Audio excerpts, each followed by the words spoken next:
আল্লাহর নবী বলে, সাহাবীরা রে, সে তো গর্দান দেয় নাই। দাখালাল জান্নাতা রাজুলুন ফি যুবাব, সে জান্নাতের মেহমান হইয়া দুনিয়া থেকে সম্মানিত হইয়া কবরে গেছে। মুমিন তো এমনই হবে, এটাই আল্লাহর ফয়সালা। ওয়াকাযা রাব্বুকা, আমি রবের ফয়সালা, আল্লাহ তা'বুদু ইল্লা ইয়া, আমি সারা জমিনে আর কারো ইবাদত করবি না। মাসি পরিমাণ ইবাদত আল্লাহ ছাড়া আর কারো করা যাবে না। ঠিক কি না জোরে বলেন? ইবাদত হবে একজন, তিনি হইলেন আল্লাহ। আল্লাহ পাকের 2 নম্বর ফয়সালা, ওয়াবিল ওয়ালিদাইনি ইহসানা। আয় আমার বান্দা বান্দিরা রে, যতদিন হায়াতে বাঁচবি রে, যতদিন দুনিয়াতে থাকবি, যতদিন দুনিয়াতে বাঁচবি, যতদিন হায়াত পাইবি, অতদিন পর্যন্ত আমার গোলামি করবি, আমার ইবাদত করবি, আর তোর পিতামাতার খেদমত করবি। ওয়াবিল ওয়ালিদাইনি ইহসানা, পিতামাতার সাথে ভালো আচরণ করবি, যাতে পিতামাতা উফি ওয়ালা তানহারহুমা, এমন কোনো কথা যেন পিতামাতার মুখ থেকে উচ্চারিত না হয় যে পিতামাতা দুঃখ পায়। কারণ কি? আল্লাহর নবী বলে, পিতামাতা তোর জান্নাত, পিতামাতা তোর জাহান্নাম। আল্লাহর নবী বলে, হুমা জান্নাতুকা ওয়া নারুকা, পিতামাতা তোর জান্নাত, পিতামাতা তোমার জাহান্নাম। চাইলে পিতামাতা খুশি কইরা আল্লাহর জান্নাতি বান্দা বান্দি হইতে পারো, আবার পিতামাতাকে কষ্ট দিয়া আল্লাহর কাছে আসামি হয়ে যেতে পারো। কিন্তু মনে রাখো সন্তান, তোমার মা বাবা তোমার কাছে এত দামি যে যদি কাবা ওয়া কাফা ওয়া সালামুন আলা ইবাদিহিল্লাযীনা ইসতাফা, আম্মা বা'দু ফাআউযু বিল্লাহি মিনাশ শাইতানির রাজীম। বিসমিল্লাহির রহমানির রহিম।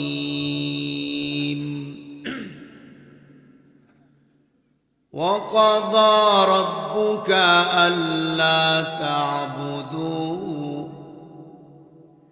إلا إياه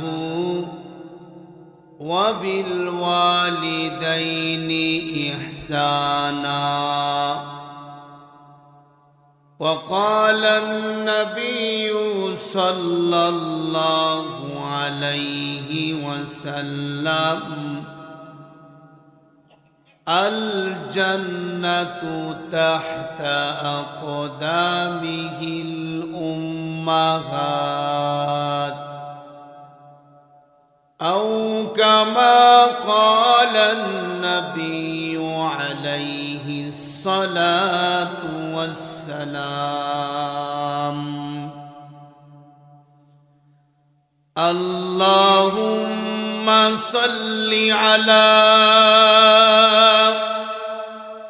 محمد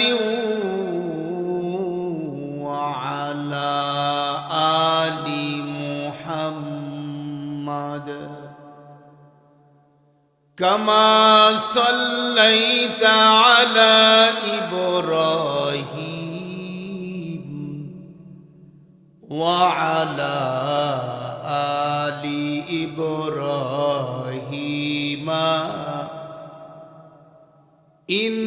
إنك حميد مجيد. اللهم بارك على محمد وعلى آل محمد كما باركت على إبراهيم وعلى آل إبراهيم إنك حميد مجيد الحمد لله নামা মির্জাপুর মরহুম খুরশেদ মেম্বার সাহেবের বাড়ির উদ্যোগে মৃত ব্যক্তিদের রুহের মাগফিরাত কামনায় আয়োজিত প্রথম বার্ষিক ওয়াজ ও দোয়া মাহফিলের সম্মানিত সদর, সম্মানিত সভাপতি, উপস্থিত হজরত বুজুর্গ উলামা একরাম, সম্মুখবাণে সমাবেত দিন প্রিয়, ইসলাম প্রিয়, দিনদার ইমানদার মুমিন মুসলমান ভাইয়েরা, বুড়া বাবারা, যুবক ভাইয়েরা, পর্দার আড়াল থেকে বয়ানে শামিল সম্মানিতা মা ও বোনেরা, বিশ্বজগতের মালিক, বিশ্ব প্রতিপালকের বিশ্ব দরবারে কালিমাতুশ শুকর যে মহান রব্বুল আলামিন আমাকে আপনাকে দয়া করে, মায়া করে, ভালোবেসে, মোহাব্বত করে, পছন্দ করে, নির্বাচিত করে, মনোনীত করে জালিসুর রহমান বেহেশতের টুকরা বাগান উম্মতের উলামা একরামদের মাহফিলে মজলিসে আল্লাহ পাক আমাদেরকে আসার বসার তৌফিক দান করেছেন। এজন্য শুকরিয়া আদায় করি, বলি আলহামদুলিল্লাহ। মোহতারাম হাজিরিন, আমাদের একজন রব আছে, আমাদের একজন পালন কর্তা আছে, আমাদের একজন রিজিক দাতা আছে, আমাদের একজন বিধান দাতা আছে। আমরা কি করব না করব একটা ফায়সালা করনেওয়ালা আছে, তিনি হলেন আল্লাহ। তিনি আমাদেরকে কোরআনে বহু বিধান দিয়েছেন, বহু ফায়সালা আমাদেরকে শোনাচ্ছেন, এই বান্দা বান্দিরা এই করবি, এটা আমার ফয়সালা, এটা করবি না, এটা আমি রবের ফয়সালা। রব আমাদের মালিক, আমাদের বিধানদাতা যিনি, তিনি আমাদেরকে দুইটা ফয়সালা আমার তেলাওয়াতকৃত আয়াতে শোনাইতেছেন যে এটা আমি রবের ফয়সালা, দুনিয়ার কোনো মৌলবীর ফয়সালা নেই, তোমার আমার কারো ফয়সালা না, এটা রব আল্লাহর ফয়সালা। আল্লাহ পাক বলেন, এক নম্বর ফয়সালা হলো ওয়াকাযা রাব্বুকা, আমি রবের ফয়সালা আল্লাহ তা'বুদু ইল্লা ইয়া, জমিনে যতদিন থাকবি বান্দা, যতদিন হায়াত পাবি, ততদিন পর্যন্ত ইবাদত করবি আমি আল্লাহ, দুনিয়ার কারো গোলামি করবি না, আমি আল্লাহর গোলামি করবি। আল্লাহর নবী আরো স্পষ্ট করে বলেন, আয় উম্মতেরা রে, আল্লাহ বাদে মাসি পরিমাণ ইবাদত অন্য কারো করবি না, কোনো মাজারের কাছে চাইবি না, কোনো পীরের কাছে চাইবি না, চাইবি একজনের কাছে, তিনি হলেন আল্লাহ। ইবাদত করবি একজনের, চাইবিও একজনের কাছে। আল্লাহ পাকের ফয়সালা যে ইবাদত আমার করবি, নবী বলে যে ইবাদতটা যেন মাসি পরিমাণ, ইবাদতটাও যেন আল্লাহ ছাড়া অন্য কারো না হয়। আল্লাহ নবী সুন্দর করে বুঝাইলেন যে মাসি পরিমাণও যদি কেউ আল্লাহ বাদে অন্য কারো ইবাদত করে তাইলেও আল্লাহ গুসা হয়ে যায়। আল্লাহর নবী বলেন, পূর্বেকার যুগের একজন মুমিন যে একটা বিধর্মী, একজন জালিম বাদশাহ যে আল্লাহ ছাড়া অন্য দেবীর পূজা করে, আল্লাহ বাদে তার দেবী বানায় নিছে, যাকে রব মনে করে, যার ইবাদত সে করে। ওই এলাকা দিয়া একজন মুমিন কালেমাওয়ালা যখন যাইতেছে, তো রাস্তায় মুমিনকে আটক করা হয়েছে, বলে আমাদের ইবাদতগার সামনে দিয়ে যদি যাইতে হয় তাইলে আমাদের রবের নামে কিছু ইবাদত করে যেতে হবে, আর যদি আমাদের রবের জন্য ইবাদত না করো তাইলে কিন্তু তোমার গর্দান রেখে দেওয়া হবে। মুমিন বলে, মুমিন কখনো, ইমানদার কখনো আল্লাহ ছাড়া আর কারো ইবাদত করে না, জালিম বাদশার লোকেরা বলে, তাইলে কমাস কম আমাদের রবের সামনে যেই খাবার দেওয়া আছে, খাবারের উপরে যে মাছি বসা রইছে, একটা মাছি হইল আমাদের রবের নামে কুরবানি কইরা যাও। যদি একটা মাছি আমাদের রবের জন্য কুরবানি কইরা ফেলাও, তাইলে তোমাকে মুক্ত করে দিব, তোমার গর্দান নেওয়া হবে না। আর কমাস কম যদি একটা মাছি আমাদের রবের নামে যদি তুমি না উৎসর্গ করো, না মারো, তাইলে পরে তোমার গর্দান না হবে। মুমিন মনে মনে ভেবেছে, জীবন বাঁচাইবার জন্য সামান্য একটা মাছি মারলে আর কি হবে।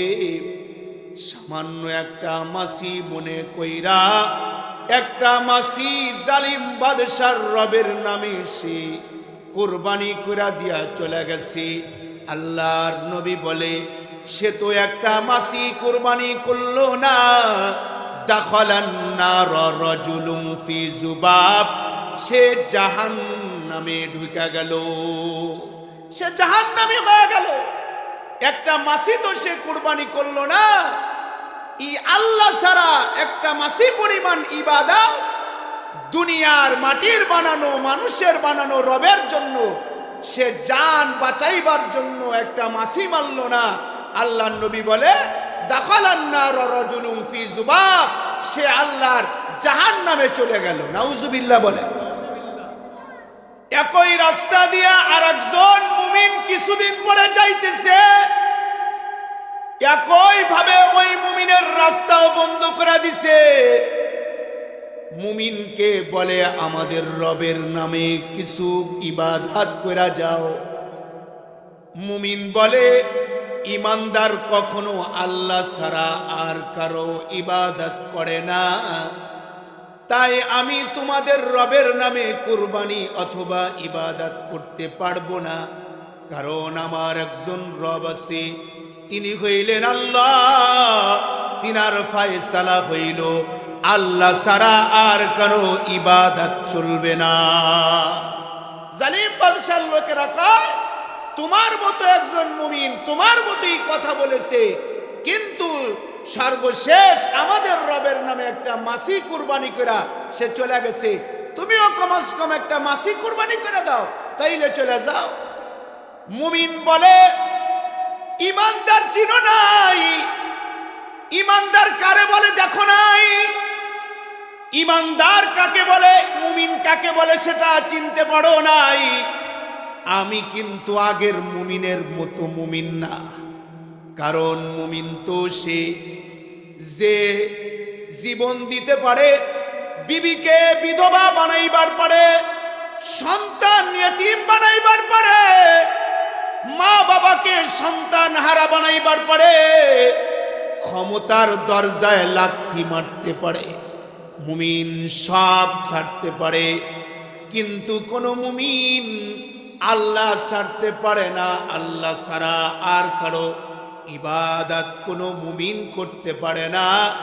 তাই আমি একটা মাছিও আমার গর্দান যেতে পারে, কিন্তু আল্লাহর সাথে মাছি পরিমাণ শিরিকও আমি করতে পারি না।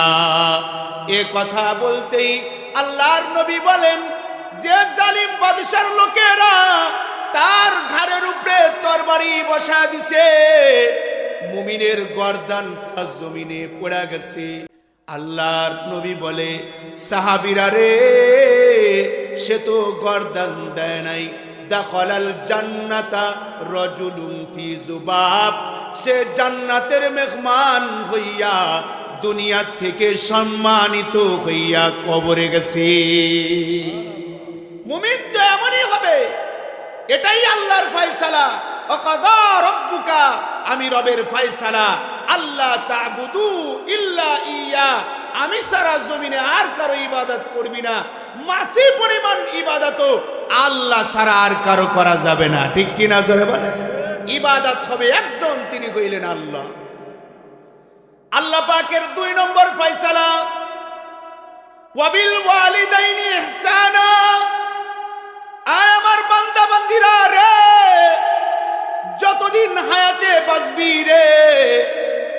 যতদিন দুনিয়াতে থাকবি, যতদিন দুনিয়াতে বাঁচবি, যতদিন হায়াত পাইবি, অতদিন পর্যন্ত আমার গোলামি করবি, আমার ইবাদত করবি, আর তোর পিতামাতার খেদমত করবি। ওয়াবিল ওয়ালিদাইনি ইহসানা, পিতামাতার সাথে ভালো আচরণ করবি, যাতে পিতামাতা উফি ওয়ালা তানহারহুমা, এমন কোনো কথা যেন পিতামাতার মুখ থেকে উচ্চারিত না হয় যে পিতামাতা দুঃখ পায়। কারণ কি? আল্লাহর নবী বলে পিতামাতা তোর জান্নাত, পিতামাতা তোর জাহান্নাম। আল্লাহর নবী বলে হুমা জান্নাতুকা ওয়া নারুকা, পিতামাতা তোর জান্নাত, পিতামাতা তোমার জাহান্নাম। চাইলে পিতামাতা খুশি কইরা আল্লাহর জান্নাতি বান্দা বান্দি হইতে পারো, আবার পিতামাতাকে কষ্ট দিয়া আল্লাহর কাছে আসামি হয়ে যেতে পারো। কিন্তু মনে রাখো সন্তান, তোমার মা বাবা তোমার কাছে এত দামি যে যদি কাবা শরীফের ইমামও হও, এরপরও আল্লাহর নবী বলেন ক্বালা রাসূলুল্লাহ সাল্লাল্লাহু আলাইহি ওয়াসাল্লাম আল জান্নাতু তাহতা আকদামিহিল উম্মাহাত। এই সন্তানেরা রে, যদি কাবা শরীফের ইমাম হও, এরপরও কিন্তু তোমার জান্নাতটা তোমার মায়ের পায়ের নিচে রাখছে। মা বাপ খুশি হবে তো আল্লাহ খুশি হবে। আল্লাহর নবী বলেন রিদার রব্বি বি রিজাল ওয়ালিদাইন ওয়া সাখাতার রব্বি ফি সাখাতিল ওয়ালিদাইন। যার উপরে তার ওয়ালিদাইন, তার পিতামাতা খুশি হইয়া যায়, তার উপরে আল্লাহ খুশি হয়ে যায়। আর যার উপরে তার মা বাবা নারাজ হইয়া যায়, তার উপরে স্বয়ং আল্লাহ নিজে নারাজ হয়ে যায়। এ কারণে পিতামাতা এমন এমন সম্পদের নাম, যে সম্পদ তোমার দুনিয়ার জান্নাত, তোমার দুনিয়ার জাহান্নাম। আল্লাহর নবী বলে যে তোমরা পিতামাতার খেদমত করো, যদি পিতামাতা খুশি হয় তাইলে তুমি জান্নাতি হয়ে যাবে, আর যদি পিতামাতা নারাজ হয় তাইলে তুমি জাহান্নামী হয়ে যাবে। আর পিতামাতা তো ওই নিয়ামতের নাম। আমরা অনেকে খালি হজ করতে চাই, হজ করতে চাই, কাবা দেখতে চাই, মদিনায় যাইতে চাই, কিন্তু আল্লাহর নবী বলে এই উম্মতেরা রে, তোদের কাবা তোদের ঘরে আছে, মা বাপ যাদের জীবিত আছে তাদের মা বাপ শুধু জীবিত নাই রে, তোদের ঘরে কাবা আছে রে। 1000 বার যদি নেক নজরে মা বাপের দিকে তাকাস, 1000 বার কবুল হজের সওয়াব তোর আমলনামায় উঠতে থাকবে। সুবহানাল্লাহ। খালি মা বাপ না, এটা তোর কাবা। যতবার দেখবি হজের কবুল, হজের টাকা দিয়ে হজ করবি, কবুল হইব না হইব এটার কোনো গ্যারান্টি নাই, কিন্তু মা বাবার দিকে নেক নজরে তাকাইবি তো সাথে সাথে কবুল হজের সব আমলনামায় উঠে যাবে। সুবহানাল্লাহ। খামখেয়ালি বিষয়। আল্লাহ পাক ওইটাই বলে ওয়াবিল ওয়ালিদাইনি ইহসানা। আয় বান্দা, আয় বান্দিরে, জমিনে যতদিন থাকবি অতদিন আমার ইবাদত করবি, আর যতদিন হায়াত পাইবি অতদিন মা বাবার খেদমত কইরা আমারে খুশি করবি। কারণ হলো মা বাপ তোমার পিছে এমন কিছু শ্রম, এমন কিছু কষ্ট মা বাপ তোমার পিছে করছে রে, যেই কষ্ট তোমার বন্ধু তোমার পিছনে করবে না, তোমার বিবি তোমার পিছনে করবে না, তোমার আত্মীয় স্বজন তোমার পিছনে করবে না। দেখো না, গাড়ি অ্যাক্সিডেন্ট করে পাও ভাঙ্গা গেলে বন্ধু 3 দিন পরে বন্ধুরে দেখতে যায়, যায় আধা ঘন্টা বসে না, আবার বন্ধু নিজের বাড়িতে চলে যায়। কত বিবি স্বামী থুয়া চলে গেল, কিন্তু এমন ইতিহাস পাওয়া যাবে না সন্তানের আরে একটা পঙ্গু বিকলাঙ্গ সন্তান রে ফালায়া কোনো বুঝমান মা বাপ চলে গেছে।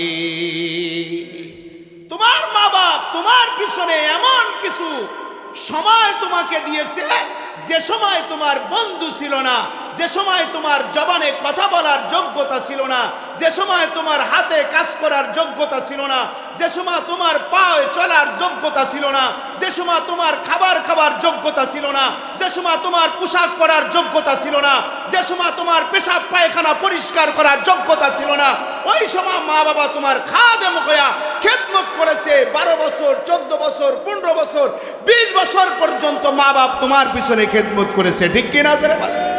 এরপরে না বিবি পাইছো, এরপরে না বন্ধু পাইছো, কিন্তু মা ওই সময় তোমার পিছনে খেদমত করছে যে সময় 1000 মানুষ তোমার পাশে ছিল না। মা তোমারে গর্ভ ধারণ করেছে, গর্ভে নিয়ে নিয়ে তোমাকে বোঝা বইছে। বছর মাস মাস তোমাকে মা গর্ভ ধারণ করেছে। 10 মাস 10 দিন তোমারে পেটে রাখছে। সাধারণ গ্যাস হয়ে গেলে, গ্যাসের বড়ি না খাইলে খাবার খাইতে পারো না, খাবার বেশি খায়া ফালাইলে ঘুমাইতে পারো না, জোরে খাটতে পারো না, দৌড়াইতে পারো না।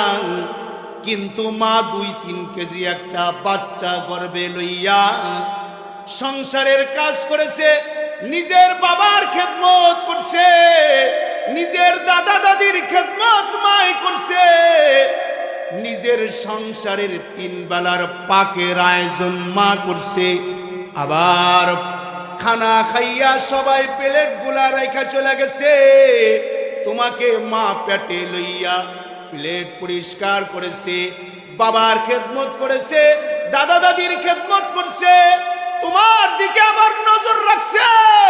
আমার সন্তানটার যেন ঠান্ডা লেগে না যায়, আমার সন্তানটার যেন গর্ভে কষ্ট না হয়। মা যখন লক্ষ্য করে দেখেছে গর্ভের সন্তান নড়াচড়া করে না, মায়ের চোখের পানি বেয়ে পড়েছে। বাবার কাছে এসে বলেছে, স্বামী হে, আমার গর্ভের বাচ্চাটা কেন নাড়াচাড়া করে না, আমার কিন্তু ভালো লাগে না। স্বামী হে নিজের স্বামীর কাছে আয়সা বলেছে, এটা হলো মা, বাচ্চা নড়াচড়া বন্ধ হয়ে গেলে মা পাগল হয়ে গেছে। আবার যখন প্রসাব বেদনা শুরু হয়েছে, প্রসাব বেদনা তো ওই বেদনার নাম যে বেদনা দেখলে আপন লাগে না, রক্তের বন্ধন লাগে না। কোনো যুবকও যদি প্রসাব বেদনা দেখে তো সেও পাগল হইয়া যায়।